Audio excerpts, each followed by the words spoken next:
about America's banking system. They pushed for protests in public spaces and online. ABC 7's Jonathan Bloom caught up with demonstrators in San Francisco. We're taking on the banks today. This is really important. We're taking on the banks today. Please read it. Pass it to everyone you know. Wearing masks and holding signs, a small protest group answered an online call to make Flag Day a time to speak out against big banks. Why Flag Day? Because this is America. I think that July 4th would even be a better holiday. The group's calling for Federal Reserve Chairman Ben Bernanke to step down, saying he's not doing enough to fix the federal government's ever-rising debt. In fact, they want to dismantle the Fed altogether and hand the authority to print money back to Congress. This is not what our forefathers intended for our currency system. Please read this. It's really important.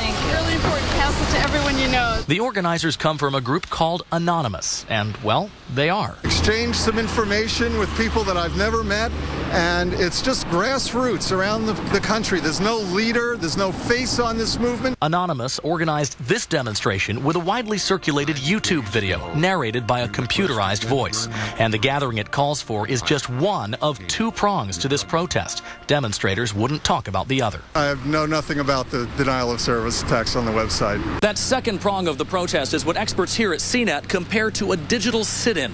Instead of occupying a public space, protesters try to occupy all the available bandwidth to the Fed's website in hopes of knocking it offline. People call them hacktivists because they have a political message. And tech writer Eleanor Mills says in the past few years, Anonymous has gathered enough volunteers to successfully bring down much bigger websites, including Visa, MasterCard, and PayPal, after those companies blocked donations to WikiLeaks. Any disruption or protest that they can, online and offline.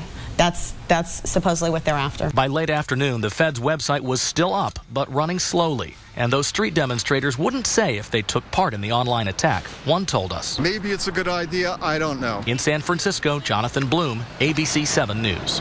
Tonight's Money Matters. Wall Street shakes off a two-week slump. The Dow Industrials went up 123 points today and closed above the 12,000 mark once again. The Nasdaq added 39. The S&P gained 16. The market bounce was largely due to the new retail sales figures out today. Sales actually went down for the first time in a year, but excluding car sales, most everything else went up. The famed Fairmont Hotel in San Francisco is up for sale tonight. No asking price listed, but the owners have been threatening to sell since a plan to convert its rooms to condos fell through. And JCPenney has hired Apple's top retail executive, Ron Johnson, to become its chief executive. Johnson is credited with developing the Apple Store's Genius Bar. He's giving up $50 million in stock options by leaving Apple.